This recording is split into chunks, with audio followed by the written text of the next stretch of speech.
যারা এই কাজগুলি করতেছে তাদের আমি ঘুম হারাম করে দিব এবং তারা কোথাও কোনো স্থান পাবে না। আপনারা জানেন যে আওয়ামী দোসররা তারা দেশকে অস্থিতিশীল করার জন্য সব ধরনের চেষ্টা করতেছে। যেহেতু তারা প্রচুর টাকা দেশ থেকে স্থানান্তর করেছে, ওই টাকা তারা এখন ব্যবহার করতেছে।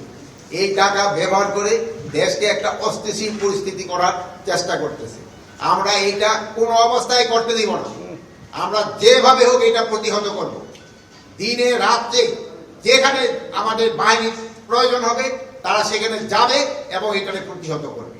আপনারা জানেন, আমি আপনাদের সামনে দ্বার্থহীনভাবে বলতে চাচ্ছি, আমি এই আওয়ামী যারা এই কাজগুলি করতেছে তাদের আমি ঘুম হারাম করে দিব এবং তারা কোথাও কোনো স্থান পাবে না। দিনে রাতে যে জায়গায় হোক না কেন তাদের কোথাও কোনো স্থান হবে না। আর একটা আমি আপনাদের কাছে দ্বার্থহীনভাবে বলতেছি যে আমার বাহিনীকে আমি ইনস্ট্রাকশন দিয়েছি, তারা তাদের টহল কার্যক্রম আরো বৃদ্ধি করবে। আগামীকাল থেকে যেন কোথাও কোনো কিছু না ঘটে এই জন্য তারা ব্যবস্থা নেবে। এবং এই আমি বাহিনীর সবাইকে আমি এই ইনস্ট্রাকশন দিয়েছি এবং তারা এটা ভালোভাবে কার্যকর করবে এবং তারা যদি ভালোভাবে কার্যকর করতে না পারে তবে তাদের বিরুদ্ধে আমি একটা অ্যাকশন নেব। তা আপনারা দেশবাসীকে আশ্বস্ত করবেন, আইন শৃঙ্খলা পরিস্থিতি দিনে দিনে আরো উন্নতি হবে এবং এটা অবনতি হওয়ার কোনো সম্ভাবনা নাই। এবং দেশকে যারা অস্থিতিশীল করার চেষ্টা করতেছে তাদের কোনো অবস্থায় আমরা ছাড় দিব না। এই আওয়ামী দোসরদের আমরা কোনো অবস্থায় ছাড় দিব না।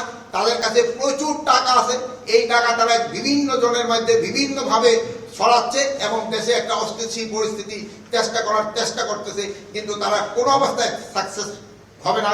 এবং আমরা যেভাবে হোক আইন শৃঙ্খলা পরিস্থিতি দিনে দিনে উন্নতি করতে থাকবো এবং এই যে ডেভিল হান্টের মাধ্যমে আমাদের কার্যক্রম অব্যাহত থাকবে এবং এই সন্ত্রাসীরা কোথাও কোনো জায়গায় ঘুমাতে যেন না পারে বা বসতে যেন না পারে, দাঁড়াতে যেন না পারে, এই ব্যবস্থা আমরা করব। আচ্ছা, আপনি জানেন কি আজকেও দুটি ছিনতাইয়ের ঘটনা ঘটেছে এবং একজনকে একেবারে ওপেন ভাবে 4টি গুলি করে তার থেকে 160 ভরি স্বর্ণ ছিনতাই করার ঘটনা ঘটেছে।